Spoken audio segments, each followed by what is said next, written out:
निकल आया लेमन का। हाँ। ठीक है, मैं 2 से 3 तरीके से लीमुओं को सेव करती हूँ और ये अभी भी मेरे घर चले तो आप लोग कभी भी मैं सर्व कर सकती हूँ। मेरे पास भी कार्ड है लीमू का, आई थिंक सेव ही होगा।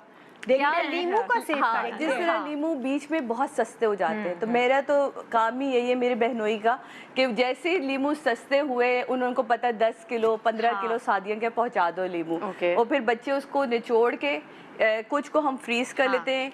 अब पहले हम बड़े सलीका दिखाते थे, क्यूब्स में करते थे, फिर क्यूब्स को अलग करते थे, बड़ी मेहनत होती थी। अब वो पूरे ना जार यूं ही रख देती है। सही है। एक तरीका और अभी मैंने रिसेंटली कुछ अरसे से सीखा कि हर घर में आपने देखा है कि रमज़ान हो और शरबत ना हो, ये हो ही नहीं सकता ना, कॉम्बिनेशन ही नहीं है इसका, चाहे वो सर्दियाँ हो चाहे गर्मियाँ हो। तो अब मैं क्या करती हूँ, कुछ मैंने क्या कि बहुत ज़्यादा आप इतना फ्रीज भी नहीं कर सकते, होका भी अच्छी चीज़ नहीं होती। तो मैंने इस दफ़ा पिछले साल से ये शुरू किया कि मैंने चीनी ली, 5 किलो चीनी में मैंने 10 किलो लीमों का रस डाला, उसमें मिक्स किया, चीनी ने पी लिया उसको, और आप उसको नॉर्मल हवा में ड्राई होने दें। वो खुश्क होते होते मोटी होती जाएगी, मोटी होकर और खुश्क हो जाएगी, खुश्क होकर बिल्कुल अकड़ जाएगी। उसके बाद थोड़ा थोड़ा करके पीस ले, कम से कम आप साल 1.5 साल जितनी चाहे आप इसको पाउडर बन गया। अब आपने क्या करना है, जब आपने शरबत बनानी है तो चीनी घोलने का भी मसला नहीं। मैं जो 2 तरीके से अपने लीमू का रस निकाला, उसी में चीनी डाली, ये आप साल 1.5 साल तक आराम से इसको रख सकते हैं। लीमू का रस इतने देर तक आप फ्रीज नहीं कर सकते, वो कड़वा होना शुरू हो जाता है। तो चीनी ये रीजन, जब आप चीनी के साथ पीस के रख लेते हैं, वो ड्राई फॉर्म में होता है, आप डालें, आपकी स्कंजवीन, आपका शरबत में ड्राई हो जाता है, तो वो बहुत ही एक अच्छी इफेक्टिव है। मेरी आजमाई हुई, मेरे घर के आजमाई हुई, तो उसलिए बहुत मजा। तो हमारे जितने लोग आके शरबत पीते समझ जाए उसी का ही पीते। चलो अब तुम बताओ। मैं ये खाने पीने, प्याज हमेशा रमजान में महंगी हो जाती है, प्याज, अमरूद, ऑफ कोर्स, किन्नू, सब चीज है, लीमू, सब चीज। तो आपको मेरे यहाँ आएंगे तो हर चीज फ्रीज मिलेगी। प्याज भी फ्रोजन, आप बारीक बारीक प्याज, जी ये मैं आपको इसलिए, आप जो कह रही थी ना मेरे क्रिस्पी कैसे होते हैं पकौड़े, आपने बारीक बारीक प्याज काटी। मेरे यहाँ अभी जैसा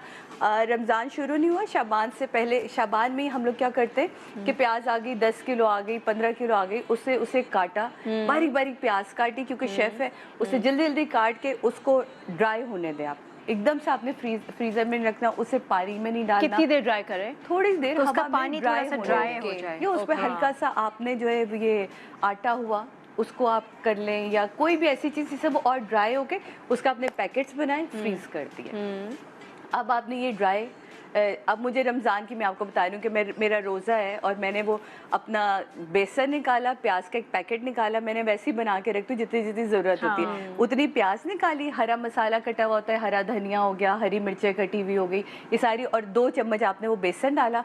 अब आपको इसमें पानी मिलाने की ज़रूरत ही नहीं है। ऐसे आप मसलना शुरू करेंगे ना, वो बर्फ भी पानी छोड़ रही होती है, प्याज भी पानी छोड़ रही होती है, वो जितनी देर में वो गाढ़ा होता है आप तल ले, और वो इतनी क्रिस्पी क्रंची बनते हैं। और मेरे उसमें आलू भी डले हुए होते हैं, तो मैं बारीक बारीक काट के आलू भी डालती हूँ। बट आलू तो फ्रीज नहीं करती, नहीं, आलू के अलग बनाती हूँ। मैं आलू के पतले पतले जो क्रिस्पी फ्राइज टाइप के होते हैं ना, बिल्कुल पतले पतले, वो काट के स्लाइसेस और उसको फ्राई करें तो वो भी बहुत क्रिस्पी बनते हैं।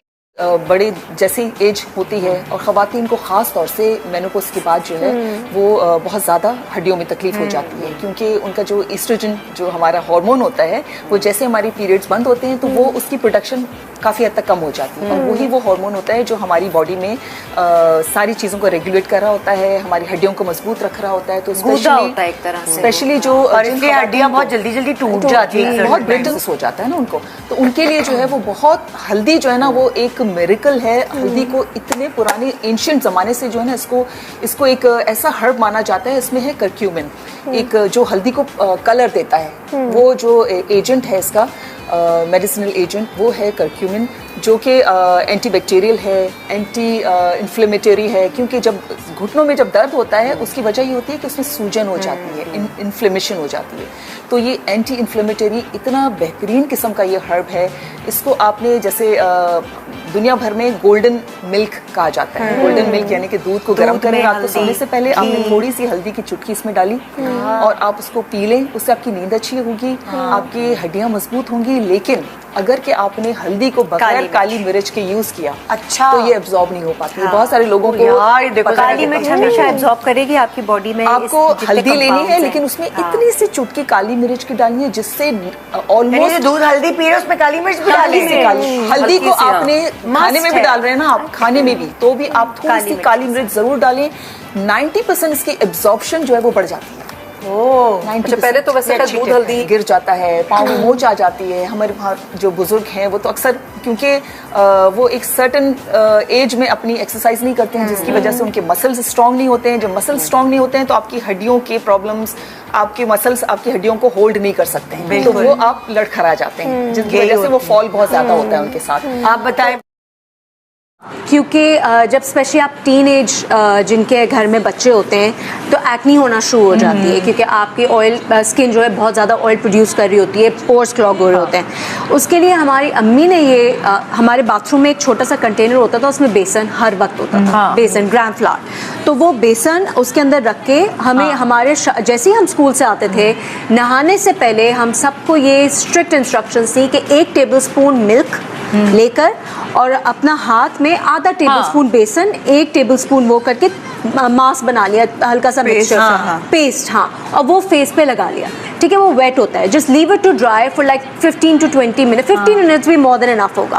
उसमें आप पंखे में बैठ जाए तो वो आपके जो अंदर जो क्लॉग्ड होते हैं ना पोर, जिसमें डर्ट बैठी हुई होती है, ऑयल बैठी होती है, वो उसको सक आउट भी कर लेता है।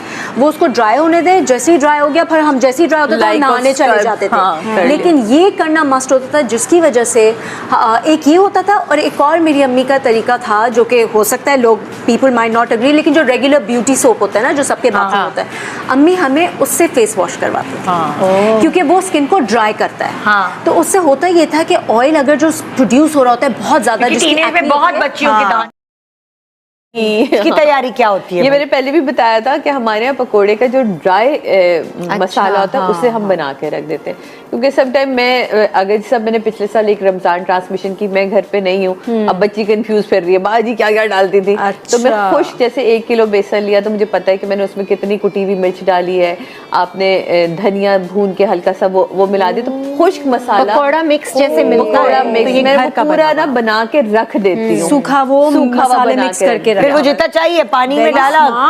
Very good idea. आपने अच्छा, हमारे यहाँ पानी वानी नहीं डलता, ये मैं अभी आपको बताऊँ, हमारे यहाँ के पकोड़े बहुत पसंद किए जाते हैं। क्या डलता है? मैं आपको बता रही हूँ कि हमारे यहाँ अब ये है, क्योंकि मुझे है इन चीजों का, मैं खपती हूँ, मुझे हर चीज बहुत परफेक्ट चाहिए होती है। तो बारीक कटी हुई प्याज जो है वो फ्रीज हुई भी होती है हमारे यहाँ, हरा धनिया, हरी मिर्चें वगैरह ये फ्रेश होती हैं, आलू वो बारीक बारीक काट के रख लेती है। तो ये आप ड्राई में करती हैं? ये सब आपने, अब मैं आपको बता रही हूँ, ये पकौड़ों की रेसिपी है। जैसे ही आपने प्याज फ्रीजर से निकाली ना, वो पानी छोड़ेगी, आपने उसके ऊपर वो मसाला डाला अपना, जल्दी जल्दी आपने उसको मिलाया और आपने डाला, क्रिस्पी पकोड़ा आपका रेडी। अच्छा, मतलब वो उठली आती है। सोडा डालती मैं सोडा उसमें जो पाउडर में उसमें हल्का सा डाल देती हूँ ताकि फूला फूला। अच्छा, मैं नहीं डालती। दिल चाह